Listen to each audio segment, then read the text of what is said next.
Now, to do Act 3, Scene 4 in a short period of time means we're going to have to get a move on. There's so much that goes on in this, what I believe is essentially the pivotal scene. At the beginning of this scene, what you can see is Macbeth is surrounded by Ross and Lennox and other attendants. So he's basically got the key people in his kingdom around him for a banquet. And he's in complete control. The lords are thanking him, are happy with him. They, as you'll see later on over the page on here, they want people to sit with them. They want him to sit with them. Please, Your Highness, sit with us. Okay, there's a place reserved here for you. All that kind of an idea. He is in total control. And what do we see? We see the way that he runs his kingdom. You know your own degrees. I'm going to mingle with society and play the humble host. What he means by you know your own degrees is he's very concerned that his court is hierarchical. Okay? Forgive my momentary misscribblings there. He's hierarchical. He's basically saying, sit in the order of your importance. Not something that we maybe associate with the way that Duncan was. Whereas he is going to be modest in playing the humble host and go and mingle with society below. So he's very, very much concerned with social positioning and people knowing their order. Okay, we then get a brief break in which the first murderer comes in to report the death of Banquo and, of course, the escape of Fleance as well. Now, what's important here, as he comes to him, is the way that he reacts. Now, remember, this is very much something that we want to compare to his reaction to Duncan's murder. Now, of course, there's something very different there. He committed it. That's one very important thing here. But then again, you'd think that will be balanced by the fact that Banquo obviously was a lot closer to him than Duncan ever was. Yet when he's told that it's Banquo's blood on the murderer's face, his response is, it's better on the outside of you than on the inside of him. When the murderer tells us that, or tells Macbeth that his throat is cut, his response is literally, well, you're the best of the cutthroats. When he confirms in a minute there that Banquo is safe, and the murderer says, yes, I've got him with 20 trenched gashes on his head. Obviously they've done this to try and hide his identity, but it does show us the extent of the violence of what they've done to him. His only response is to say, thanks for that. So what we can see is that reaction that we're comparing over to Duncan's murder, there's literally no guilt, it appears, at all. I will add apparently, because you may wish to question that with the appearance of the ghost in a minute. What else do we notice? Okay, the Fleance bit bothers him, especially when we talk about the idea of him being cabined, cribbed and confined, bound into saucy doubts and fears. The idea that the effect it has on him is kind of physical and as well as mental, that filling in. And the hard C's alliterated give us a sense of the anger he feels at this, or the aggression behind his feelings towards him. And then at the end, this mention, again we mentioned the snake in Act 3 Scene 2 turning around at an image. Here he's referring to Banquo as a serpent, as the original evil, and the worm, the baby serpent, being something that will only breed venom in time. So we go back to the actual meal itself, and we get Lady Macbeth bringing in Macbeth, basically telling him off for not actually being there, and off it goes with, as we said before, people asking Macbeth to come and sit with them and speaking to him with great honour. But what do we get? We get the ghost of Banquo entering. We get this as a very dramatic moment, especially the idea it sits in Macbeth's place, as though essentially saying, I'm the true king here. Okay. Now, this obviously is very, very important because we have to ask ourselves, is the ghost really there? Or is it in Macbeth's imagination? Is he hallucinating it? Well, personally, I tend to go with the idea he's really there because it does say that it enters, and I think that, this seems to be the supernatural, again, tormenting him, having given him his position, now turning on him.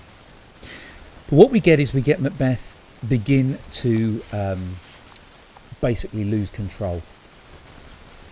One of his first things he shouts at, and remember, no one else can see this, so no one else knows what's going on, is, "Thou canst not say I did it."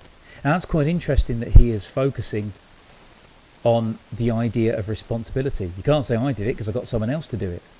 And again, if that goes with the idea that the ghost represents guilt, then why is that the first thing he comes up with? To excuse himself? Maybe not. Anyway, Lady Macbeth joins in. We're back again with the idea of her making excuses for him and then saying to the side to him, "Are you a man?" And as with earlier, when she accuses him of not being a man, it doesn't actually change his mind anyway. He just defends himself. "Yes, I am, and I'm a bold one, that dare look on that which might appall the devil." Any man would struggle in this situation. It's so bad what we're looking at. And she carries on though. Notice she refers to this idea that this is the painting of his fear. This is like the dagger, which you said led you to Duncan, which points out to us, of course, that off stage at some point Macbeth has told her about that situation there. And he tells us, and she suggested it's basically like a woman's story at a winter's fire. It's just a tale. It's like she says here with the very painting of her fear. It's just as in Act 2, Scene 2, when she talks about the idea of the dead and the sleeping are paintings. That's all they are. That's how she's seeing it. There's nothing here to be worried about. When all is done, you look on a stool. However, if that's Lady Macbeth's situation, it's not having any impact at all on Macbeth. He talks about the idea of how awful it is if the graves are sending those we bury back. But what you might notice here is how out of control, how desperate he appears to be in his language, his exclamations. "Behold, look, lo, how say you?" So in his mind, it's more, how can you not see it, rather than any kind of attempt to explain himself. He starts talking again about blood, which is going to be a theme of this scene as well as the entire play. The time had been out when the brains are out, the man would die, and that would be an end, but now they rise again. This is more strange than such a murder is. She reminds him that everyone else is paying attention here. Now remember, the ghost has left at this point, so he's just reacting to what's happening.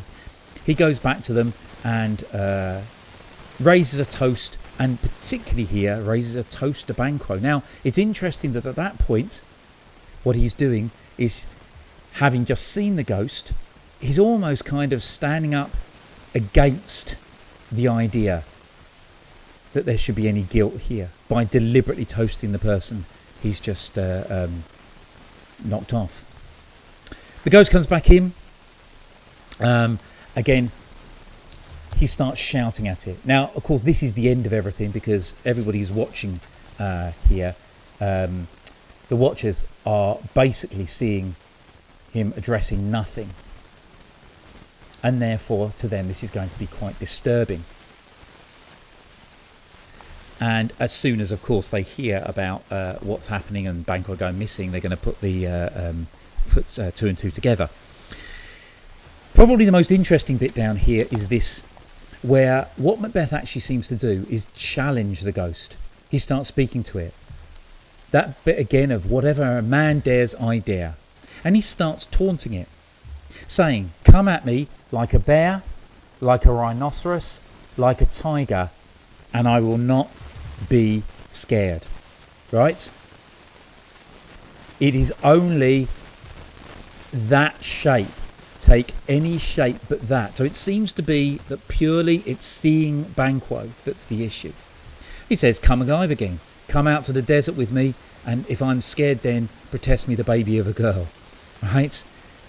So essentially, what he's doing is showing a kind of bravery in some kinds here, a kind of bravado maybe rather than bravery, standing up for himself.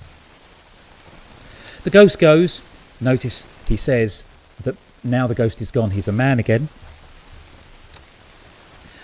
The Lady Macbeth reminds him he's messed everything up. On it carries with again the idea of the natural ruby of your cheeks, the red and the whiteness of his face, which goes back to what was said earlier. They're completely confused around Ross and Lennox. What are you talking about? And we're going to see that both of those, next time we see them, have changed their mind about their loyalties. So that's going to have a huge effect on everything here. So finally we're left with Macbeth and Lady Macbeth alone. And a number of important things said here. This reference, it will have blood, they say, blood will have blood. The reference again to revenge, which is what he's assuming this is. He spills blood, it's going to come back at him. Okay? Now, we get a brief bit here where they mention that Macduff is refusing to come. And what is brought up, which is very important, again, just like at the opening scene, for what kind of king he is where he points out to us that there isn't a single one in this party, there's not a single person who he doesn't keep a servant feed. So he's essentially saying he has spies in every household, in every major household anyway, in the country. There is literally no trust at all in Macbeth for anybody. Quite the opposite of Duncan and his huge amounts of trust. It then carries on with the blood and the punishment here, where he comes to this image, this beautiful image I think is central to it. I am in blood stepped in so far that should I wade no more, returning was as tedious as Goa. This image, this kind of extended image, if you like, of him essentially wading into blood, wading into a pool of blood and saying, I've gone so far that it will be harder for me to turn around and try and make my way back out again as to just keep going. And that's essentially the situation he's in. There's no pleasure, apparently, in what he's doing anymore. It's just I have to keep going with it. And he realises there's more to come. We are yet but young indeed. There's more to go. Final point to make. This line of Lady Macbeth's, where she points out, you just need some sleep. Again, ever the practical person in this relationship, is actually the last line Lady Macbeth speaks to Macbeth in the play, and the very last time we hear her before we see her in a state of unrest in Act 5.